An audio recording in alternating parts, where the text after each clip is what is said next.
प्यारे बच्चों, सभी का बहुत बहुत स्वागत है वन डायरेक्शन इंस्टीट्यूट में। जय हिंद। और जैसा कि हम मैथ की सीरीज को आगे लेकर के चल रहे हैं और हमारी 2 क्लासेस पहले हो चुकी हैं, एक मॉड पर, एक ग्रेटेस्ट इंटीजर फंक्शन पे। आज का जो टॉपिक है वो है फ्रैक्शनल पार्ट फंक्शन, और इस फंक्शन से सभी बच्चों को बहुत बुरा डर लगता है। ठीक है ना? तो चाहे आप सीयूटी के एग्जाम में जा रहे हो, चाहे आप सीबीएसई बोर्ड्स का एग्जाम दे रहे हो, आईसीएसई का एग्जाम देने वाले हो, या आप आईआईटी मेंस के एग्जाम में बैठने वाले हो, तो वहाँ इस फंक्शन का बहुत ही मेजर रोल है। तो बोर्ड्स प्लस कॉम्पिटिटिव अप्रोच को देखते हुए, चाहे आप एनडीएस वगैरह के एग्जाम में बैठने वाले हो, क्योंकि 12th अपेयरिंग जो बोर्ड्स के बच्चे होते हैं, तो मोस्टली कई बच्चे एनडीए का फॉर्म या सीयूटी वगैरह कई सारे फॉर्म भरते हैं।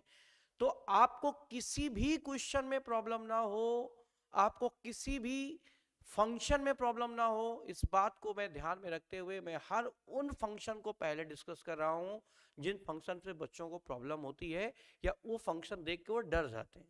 तो हमें डर को डराना है और लोड बिल्कुल भी नहीं लेना है। तो लोड नहीं लेने का, तो चलिए आगे चलते हैं इस क्वेश्चन को सॉल्व करके। तो फ्रैक्शनल पार्ट फंक्शन क्या होता है, ध्यान से समझेंगे। देखो बेटा, जैसे मैंने किसी के अंदर ये वैल्यू लिख दिया, इसे बोलते हैं फ्रैक्शनल पार्ट फंक्शन। इसका काम क्या है, x माइनस डब्बा x, यानी ये कहीं ना कहीं जीआईएफ से रिलेटेड है, डब्बा से क्या है, रिलेटेड है। मतलब कि अगर कल को हम 1.2 ले लें, क्या ले लें प्यारे बच्चों, तो ये आ जाएगा 1.2 माइनस 1.2। तो 1.2 और डब्बा इसे क्या कर देगा 1, तो आंसर आ जाएगा 0.2। आप देख सकते हैं, इसको सॉल्व करेंगे 2/10 1/5, ये एक भिन्न आ जाएगी, फ्रैक्शन आ जाएगी, इससे इसका नाम है फ्रैक्शनल पार्ट फंक्शन। ये एक भिन्न के रूप में आंसर देता है, रेशनल के रूप में आंसर देता है। सपोज करो कल को इसे हमने 5.7 ले लिया, तो इसका मतलब क्या हो जाएगा, पहले 5.7 एज इट इज लिखे और फिर 5.7 को क्या कर दीजिए माइनस। तो यहां से क्या हो जाएगा 5.7 और ये निकल के आएगा 5, तो ये वैल्यू आ जाएगी 0.7। तो जो डेसिमल वाला पार्ट है, that part is known as fractional part function. ठीक है ना? मैंने यहां लिख दिया 7.9, तो आपको भी पता है प्यारे बच्चों कि ये हो गया 7.9 माइनस डब्बे के अंदर रखोगे 7.5। डब्बे का काम होता है किसी भी वैल्यू को इंटीजर कन्वर्ट कर देना, तो डब्बे से निकला हुआ मान इससे या तो छोटा होगा या तो बराबर। तो ये क्या निकल के आएगा, ये निकल के आएगा कितना, 0.9। सोचो अगर कोई इसे इंटीजर वैल्यू दे दें, जैसे मैंने यहां 1 दे दिया, तो ये क्या लिखेगा 1 माइनस डब्बा 1, तो क्या हो जाएगा 1 माइनस 1 कैंसिल होके कितना आ जाएगा 0। समझ गए? जैसे हमने इसको 2 दे दिया, तो क्या आ जाएगा 2 माइनस डब्बा 2, तो यहां से क्या हो जाएगा 2 माइनस 2, जो कि कैंसिल होके कितना आ जाएगा 0। अगर मैं इसे 0 दे दूं, तो क्या हो जाएगा 0 माइनस डब्बा 0, सॉल्व होके 0 माइनस क्या आ जाएगा 0। इससे मुझे क्या पता चला, इससे मुझे एक बात तो क्लियर हो गई बेटा, क्या, कि या तो इसका वैल्यू, या तो इसका वैल्यू 0 आ रहा है, और या तो इसका वैल्यू ऐसा आ रहा है जो कि 1 से लेस है। किससे लेस है, 1 से लेस है। इसका मतलब मैं इस फ्रैक्शनल पार्ट फंक्शन की जो रेंज है, रेंज मतलब जो इसका परिसर है, क्या है, परिसर, उसे मैं अगर ये कह दूं, तो मुझे साफ पता चल जाएगा कि इसका वैल्यू 0 से लेकर के 1 के पहले रोकनी पड़ती है। कहने का मतलब ये है कि ये जो आंसर हमें देने वाला है वो 0 से लेकर के 1 के ठीक पहले तक होने वाला है।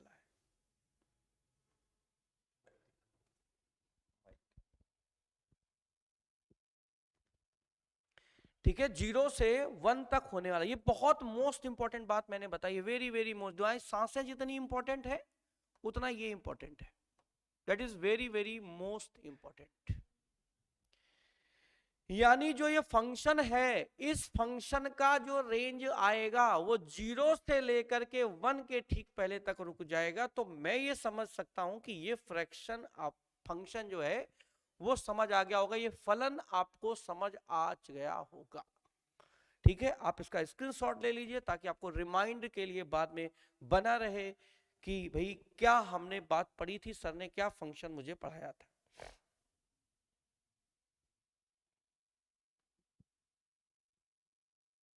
चलिए, मैं ऐसा मानता हूं कि आपने स्क्रीनशॉट ले लिया होगा और अब हम इस फंक्शन को आगे बढ़ा करके चलने वाले हैं। चलो, तो हमारे पास जो हमारा फंक्शन था वो था फ्रैक्शनल पार्ट फंक्शन, जिसका मतलब होता है इसको लिख दो और इसे डब्बे में लिख दो। डब्बे को क्या बोलते हैं, हमने बताया था, डब्बे को बोलते हैं GIF, ग्रेटेस्ट इंटीजर फंक्शन। इसका काम होता है लेस आर इक्वल। इसके बारे में मैं आपको पहले ही बता चुका था, मैं एक बार फिर से बता दे रहा हूं। जैसे 0.1 लिखा है तो इससे वैल्यू जो इंटीजर निकलेगी वो 0।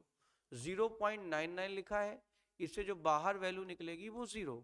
अगर 1.99 लिखा है तो इससे जो वैल्यू निकलेगी बाहर वो आएगी 1।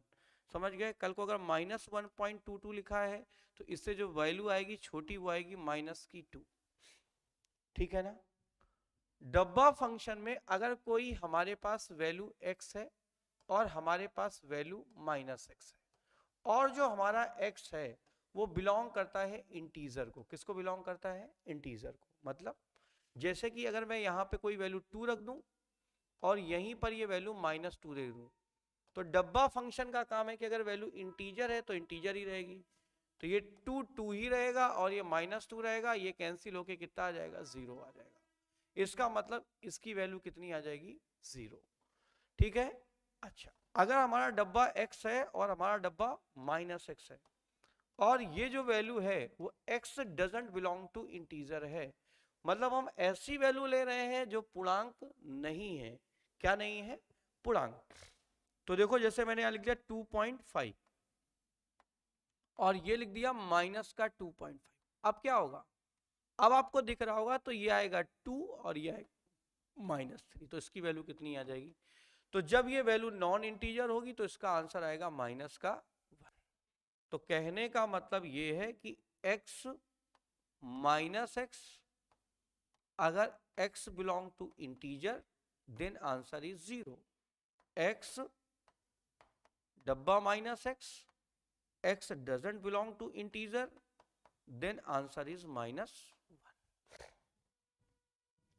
तो ये हो गई डब्बा की प्रॉपर्टी। फ्रैक्शनल पार्ट फंक्शन को याद रखिएगा बेटा, और इसकी रेंज अपने खून में बसा लो, अपनी सांसों जैसी। ठीक है? क्या होती है? 0 से 1 के, तो ये क्लोज इंटरवल है और ये ओपन इंटरवल है। समझ गए मेरी बात? क्लोज इंटरवल और ओपन इंटरवल।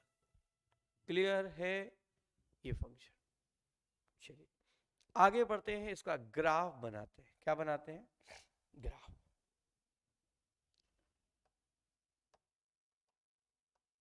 ठीक है, तो हमारा जो फ्रैक्शनल पार्ट फंक्शन है उसका ग्राफ कैसे बनेगा? सोचो। चलो, अगर आपके x की वैल्यू 0 से बड़ी है और 1 से छोटी है, 0 से बड़ी 1 से छोटी इन द सेंस, मान लो आपने 0.8 लिख दिया। क्या लिख दिया? तो इसका मतलब है कि ये मान 0 से बड़ा है और 1 से क्या है? तो फ्रैक्शनल पार्ट फंक्शन कहता है कि पहले इसको एज इट इज लिख दो और फिर डब्बा के अंदर बंद कर दो। तो हम भी इसको पहले एज इट इज लिख देते हैं और फिर इसे डब्बा के अंदर क्या कर देते हैं, तो यह आ जाएगा 0.8 और माइनस ये आएगा 0। तो सॉल्व होकर के वैल्यू जो आएगी वो 0.8 ही आ जाएगी। इसका मतलब ये है कि मैं इसे लिख सकता हूं कि x -0। आप देख रहे हैं ना ये जो था। ठीक, दूसरी बात, सपोज करो अगर आपकी x की वैल्यू 1 से बड़ी होती और 2 से क्या होती? छोटी। 1 से बड़ी और 2 से, सपोज करो मैंने लिखा 1.7। क्या लिखा? तो ये क्या हो जाता? 1.7 आप एज इट इज लिखते और डब्बे के अंदर लिखते 1.7, तो ये आता 1.7 -1। क्लियर हो गया? यानी ये जो वैल्यू है उससे आपने कितना माइनस किया? 1। इसका मतलब इसका जो आंसर आएगा वो क्या आएगा? x -1। ऐसे ही अगर मैं यहां पर ये वैल्यू 2 से बड़ी और 3 से छोटी लेता तो इसकी वैल्यू आ जाती x -2। अगर यही वैल्यू मैं 3 से बड़ी और 4 से छोटी लेता तो ये आ जाएगी x -3। क्या ये बात समझ पा रहे हो आप? इसका मतलब कल को कोई मुझे x इज ग्रेटर टू 99 देता और लेस टू 100 देता, तो मैं इसे लिख देता x माइनस 99। प्यारे बच्चों, क्या ये बात आपको समझ आ गई? क्या किया है मैंने इसमें? ठीक है, मुझे इसी का ग्राफ बनाना है सब। तो मैं आपको बार बार बता दे रहा हूं, इसकी रेंज बहुत मायने रखती है हमारे लिए, 0 से 1, यानी इसकी जो रेंज है वो 1 से कुछ क्या रहेगी, छोटी। 0 से नीचे नहीं जा सकती है और 1 से क्या रहेगी, छोटी। तो चलो बेटा स्क्रीनशॉट जरूर ले लेना है, बहुत इंपॉर्टेंट क्लास में आपको पढ़ा रहा हूं, बहुत इंपॉर्टेंट टॉपिक पढ़ा रहा हूं। नहीं, इतना बुरा ये फंक्शन बाउंस मारता है बच्चों को, इतना बुरा बाउंस मारता है। अगर आप समझेंगे तो मैं हर एक चीज पॉइंट टू पॉइंट आपके लिए क्लियर कर रहा हूं। समझ पा रहे हो? कंफ्यूजन तो नहीं है? चलिए, तो हमने यहां से क्या सीखा? हमने ये सीखा कि अगर हमारा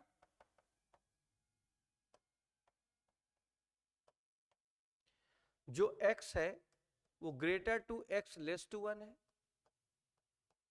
लेस टू 2 है, लेस टू 3 है,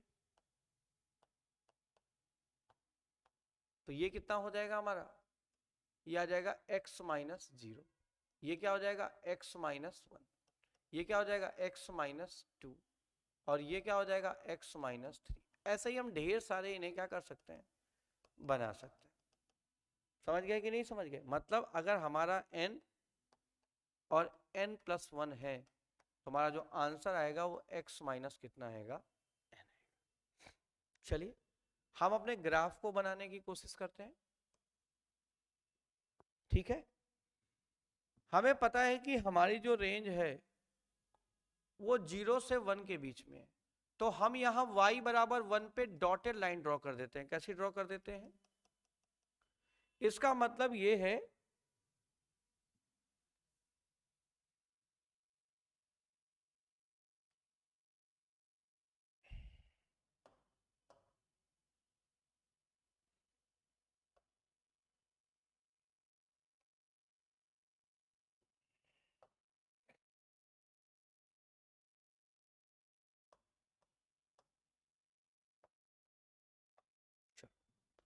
तो मैंने यहां पे एक लाइन बना दी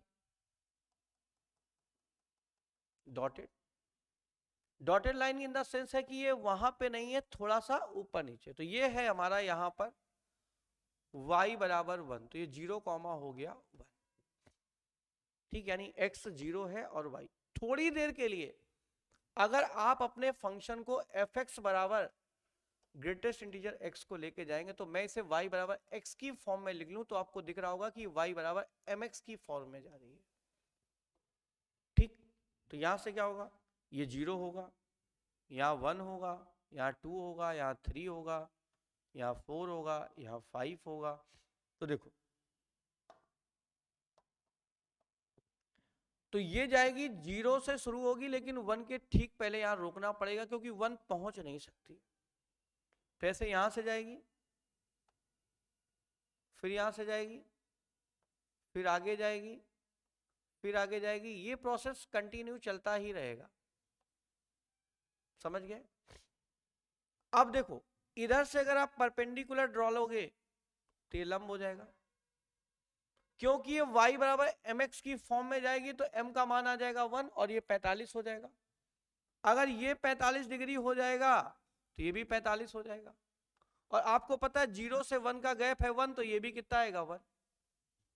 और पाइथागोरस थ्योरम से कितना आएगा √2। ऐसे ही ये इसको मिलाएंगे तो ये 1, ये 1, ये √2।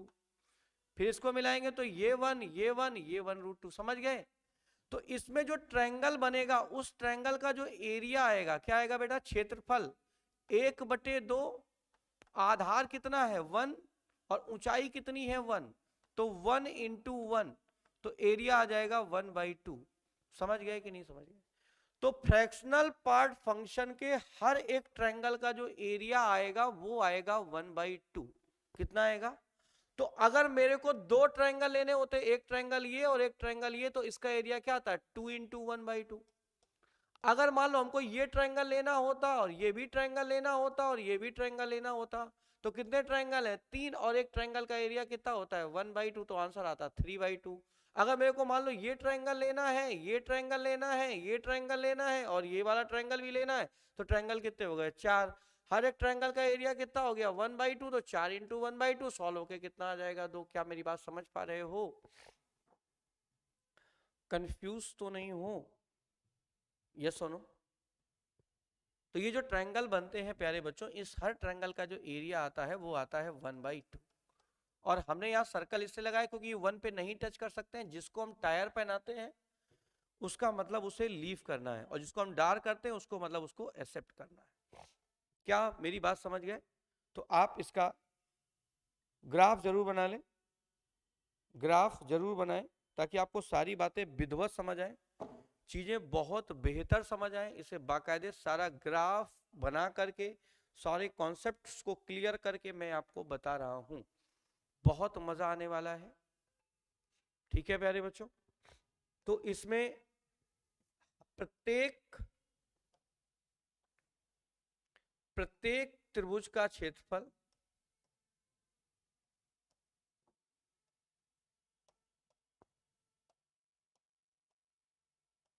1/2 होता है। प्रत्येक त्रिभुज का क्षेत्रफल 1/2 होता है बेटा, ध्यान रखेंगे, गड़बड़ ना करिएगा। बहुत इंपॉर्टेंट फंक्शन मैं आपको डिस्कस कर रहा हूं, गलती नहीं करना इस पे। अगर आपने गलती कर दी तो जानते हैं बहुत बाउंस मारता है ये फंक्शन। चलिए तो इसका इंटीग्रेशन करते हैं। ठीक है, चलो।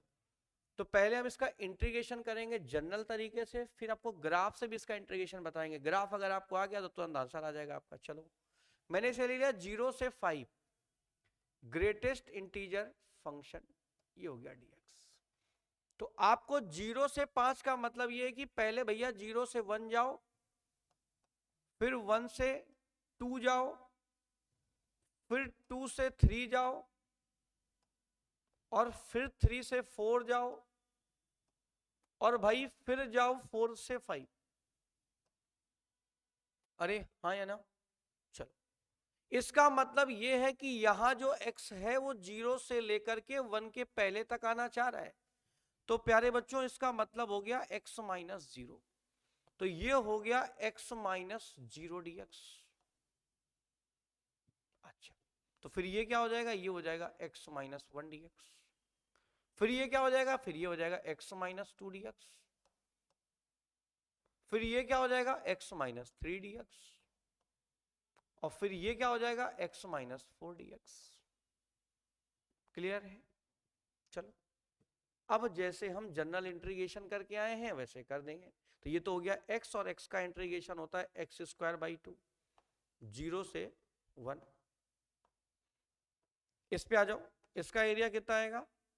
x - 1 का स्क्वायर डिवाइडेड बाई 2, ये आ जाएगा 1 से 2।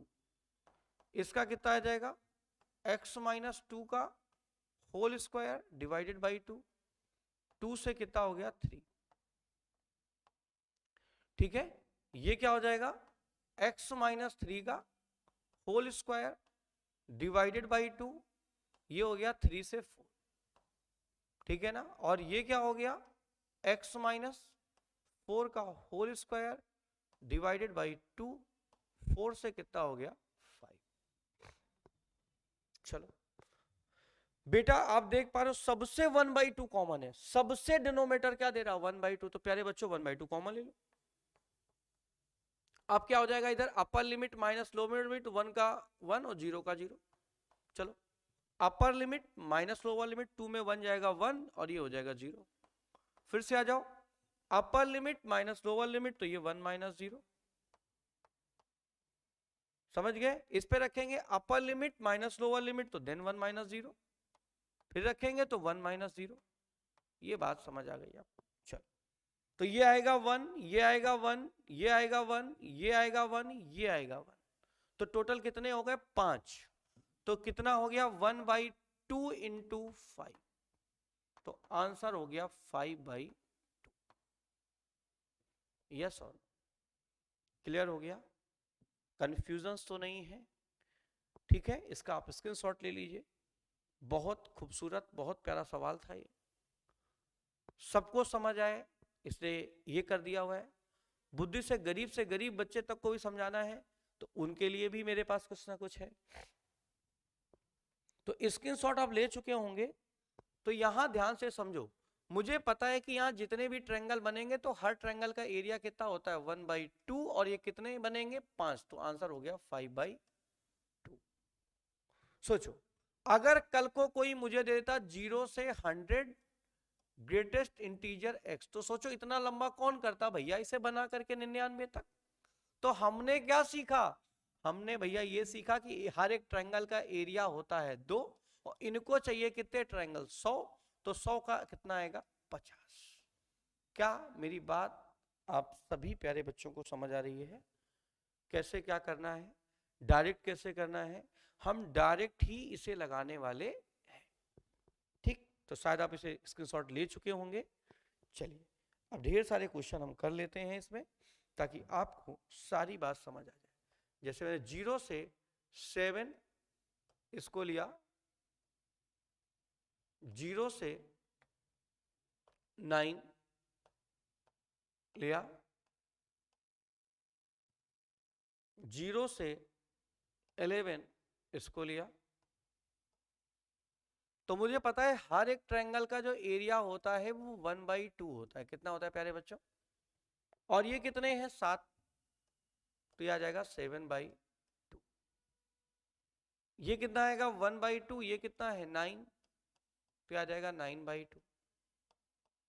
ये 1/2, ये कितना है 11, तो एरिया कितना आ जाएगा 11/2। क्या बात समझ गए? कंफ्यूजन्स तो नहीं है?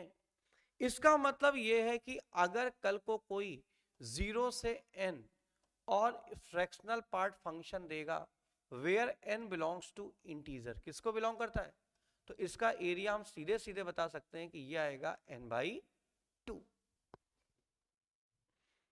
कितना आएगा n/2। मतलब कल को कोई अगर मुझे ये क्वेश्चन दे देता तो उस बेसिक से बेटा धड़कनें बढ़ जाती तुम्हारी। कल को कोई अगर ये सवाल दे तो बेसिक से लगाते तो तुम्हारी धड़कनें थम सी जाती। तो क्या हो जाएगा n/2, तो 1000 डिवाइडेड बाई 2, तो बेटा आंसर आ जाएगा आपका 500। क्या सब लोग समझ पा रहे हैं? तो बहुत ढंग से समझना है, और मैं अब इसका ग्राफ बना के भी आपको एरिया क्या करता हूं समझा देता। ठीक है, ग्राफ बना करके आप स्क्रीनशॉट ले लेंगे। क्लास कैसी लग रही है जरूर बताना है। अब इसका ग्राफ बताता हूं आपको मैं, कैसे आप इसका ग्राफ से एरिया निकालते हैं। सोचोगा 0 से 5,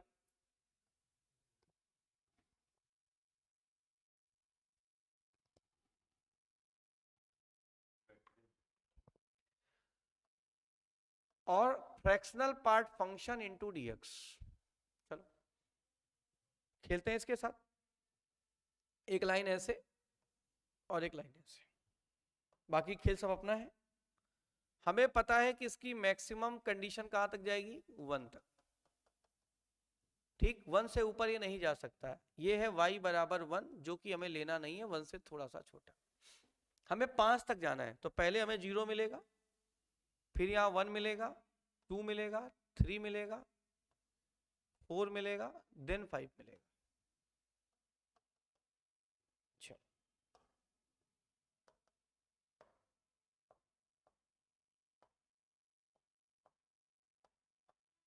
चलो, तो पहले ये 0 से जाएगा 1 के पास, ये ट्रायंगल बनेगा। फिर यहां से जाएंगे 2 के पास, यहां से जाएंगे 3 के पास, 3 से जाएंगे 4 के पास, और 4 से जाएंगे 5 के पास। अब ये सारे ट्रायंगल बनेंगे एक, इनको समझ रहे हो? इसका एरिया कितना आएगा? इसका एरिया आएगा 1/2, क्योंकि ये भी 1 होता है, ये भी 1 होता है, एक्सिस परपेंडिकुलर होते हैं। फिर क्योंकि ये 1 था, ये 2 है, ये 3 है, ये 4 है, तो ये गैप 1 है, ये भी 1 है, तो इसका एरिया कितना आएगा? इसका एरिया कितना आएगा? अरे इसका एरिया कितना आएगा और इसका एरिया कितना आएगा?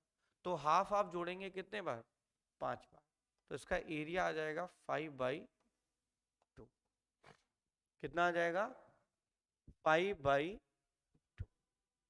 बहुत आसानी से आप इसे सॉल्व कर सकते हैं।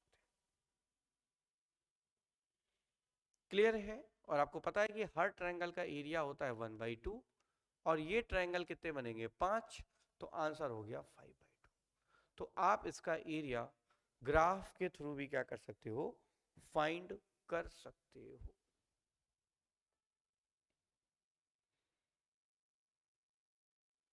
समझ गए या नहीं? तो मैं उम्मीद करता हूं कि आपको ये फंक्शन समझ में आ रहा। डन? चलिए, इसका एक सवाल आया एक बार, इसको भी समझते हैं। ये बहुत अच्छा सवाल आया था। 011.6। अब आप यहां से देख पा रहे हो कि ये 11.6 जो है, अब ये जो ऊपर लिखा है वो इंटीजर नहीं है। तो क्या करें? तो भैया क्या करें? वही करेंगे जो बाकी के साथ करके आए। एक लाइन इधर और एक लाइन इधर। चलो, बाकी की सेवा इधर से।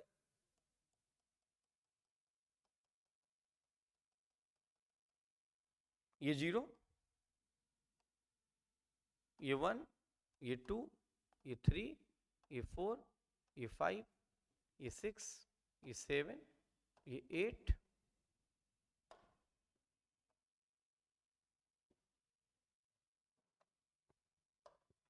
ये 9, ये 10 और ये 11।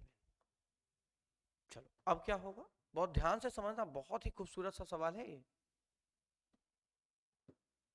समझ गए कि नहीं? चलो, इधर से जाएंगे तो 1 पे, इधर से जाएंगे तो फिर, इधर से जाएंगे तो फिर, इधर से जाएंगे तो फिर, इधर से जाएंगे तो फिर, इधर से जाएंगे फिर, इधर से फिर ये, इधर से फिर ये, इधर से फिर ये, फिर ये, फिर ये और फिर। ठीक है? लेकिन आगे का जो रास्ता है, आगे वाला, वो पूरा नहीं जाता, वो 0.7 तक जाता है। मतलब कहने का ये है कि ये जो डिस्टेंस आएगी अब 1 पे नहीं जाएगी, ये 0.7 पे ही रुक जाएगी। कहां पे रुक जाएगी? तो ये 0.7 हो गया और ये भी क्या हो गया? ये भी 0.7 हो गया। तो यहां से लेके 11 तक जो आप ट्रायंगल बनाओगे, 11 तक, कहां तक? समझ रहे हो ना? 11 तक। तो हर का एरिया 1/2 होगा। तो प्रत्येक अगर 1/2 होगा तो 11 तक तो 11, तो 11/2 तो हो गया। लेकिन अभी जब तुम इधर जाओगे तो ये ट्रायंगल बच जाएगा एक और, तो ये 0.7 और ये 0.7, तो इसका एरिया क्या आएगा? हाफ 0.7 इंटू 0.7, मतलब 0.7 का स्क्वायर बाई 2। इसका मतलब कल को कोई इंटीग्रेशन देता 0 से 7.6 ये, तो मैं क्या करता? जो इंटीजर है उनको अलग कर देता। 7 का 1/2 आता और इसका कितना आता? 1/2, 0.6 का होल ऑफ स्क्वायर। कल को अगर इंटीग्रेशन कल को कोई 13.5 देता और कहता है इसका फ्रैक्शनल पार्ट इंटीग्रेशन बताओ, तो मुझे पता है जो 13 है वो इंटीजर पार्ट है, तो 1/2 इंटू 13 तो ये पूरा पूरा हो जाएगा। और फिर 0.5 का क्या आ जाएगा? 1/2 0.5 का होल स्क्वायर।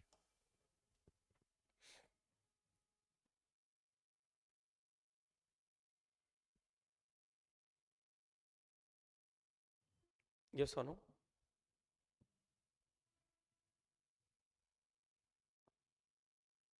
क्या बेटा सबको समझ आ गया? कंफ्यूज तो नहीं हो? बहुत अच्छा फंक्शन, बहुत इंपॉर्टेंट फंक्शन, वो फंक्शन जो सबको परेशान करके रख सकता है। हम उसी फंक्शन को डिस्कस कर रहे हैं कंटिन्यू। ठीक, तो स्क्रीनशॉट जरूर ले लीजिए इसका और आगे बढ़ते हैं एक और बेहतरीन। ठीक, तो 2 3 4 क्वेश्चन इसके लिखते हैं। तो अगर 0 से हमारे पास 7 ये है, 0 से 10 ये है हमारे पास, 0 से 500 x dx। दूसरे पार्ट में हम चलते हैं 0 से 3.7, 0 से 10.3, 0 से 1.5,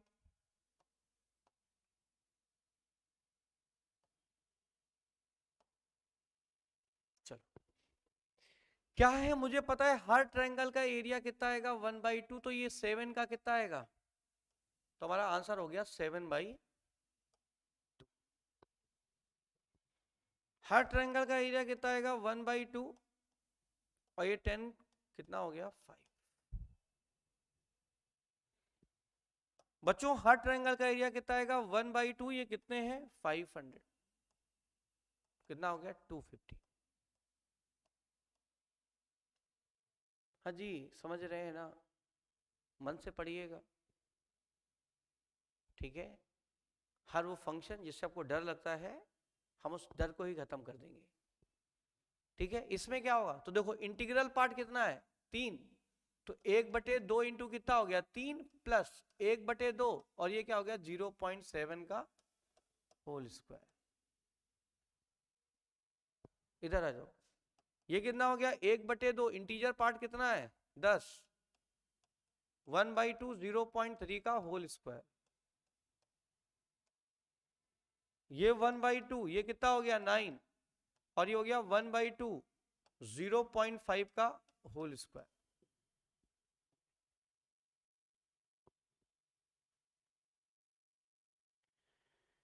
तो हम इन्हें डायरेक्ट कैसे लगाएंगे, ये बात हमें अच्छे से पता होनी चाहिए, ठीक है। तो अगर आपका ये जो n है इंटीजर है तो भी बता दिया है, और नॉन इंटीजर है तो भी बता दिए हैं, क्या करेंगे आप, ठीक है। तो मैं उम्मीद करता हूं कि ये बात आपको सबको समझ आई होगी। चलिए आगे लेके चलते हैं, ठीक। तो इससे हमने क्या सीखा कि अगर 0 से n फ्रैक्शनल पार्ट फंक्शन है तो इसका जो इंटीग्रल पार्ट आएगा वो आएगा n² / n/2, और जो GIF है ग्रेटेस्ट इंटीजर फंक्शन उसका क्या होता है n-1/2, where n belongs to integer.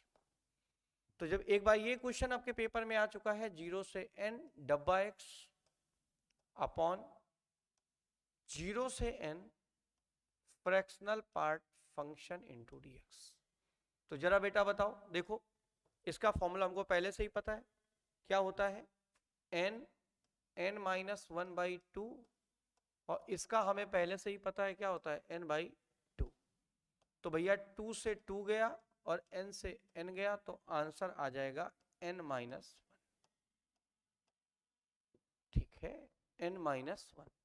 तो सभी बच्चे मुझे अपना ये सवाल का जो आंसर है वो कमेंट करके सब लोग बताएंगे, ठीक है। सभी बच्चे इस प्रश्न का उत्तर इसके बाद कमेंट करके आपको जरूर बताना है, ठीक है। ये प्रश्न आपके सामने है, ठीक है, सभी बच्चों को करना है। तो आज की क्लास का जो फ्रैक्शनल पार्ट फंक्शन था प्यारे बच्चों, वो आज यहीं से समाप्त होता है। एक बहुत ही मोस्ट इंपॉर्टेंट फंक्शन मैंने डिस्कस किया था, बहुत ढंग से देखिएगा, कई बार देखिएगा, हर छोटी से छोटी बात ग्राफ एरिया सब बता दिया है। अब इस फंक्शन से मेरी समझ से आपको कभी कोई प्रॉब्लम नहीं रहेगी, ठीक है। तो अगर आपको क्लास समझ आई है तो प्लीज़ लाइक ज़रूर करना है, और सब्सक्राइब के साथ घंटी भी दबानी है ताकि वीडियो सबसे पहले आपको मिल सके। और आपने जितने भी दोस्त हैं, फ्रेंड्स हैं, ग्रुप्स हैं, अगर आपको मेरी बात समझ आई है, आपको मेरा टॉपिक क्लास का लेक्चर समझ आया है, तो देन उनको शेयर भी करना है, ताकि हर वो बच्चा जिसे मैथ टफ लगती है उसे आसानी से इस मैथ को मैं समझा सकूं। तो आज के लिए प्यारे बच्चों इतना ही, आगे फिर मिलेंगे। आज के लिए इतना ही। जय हिंद and good luck to all of you.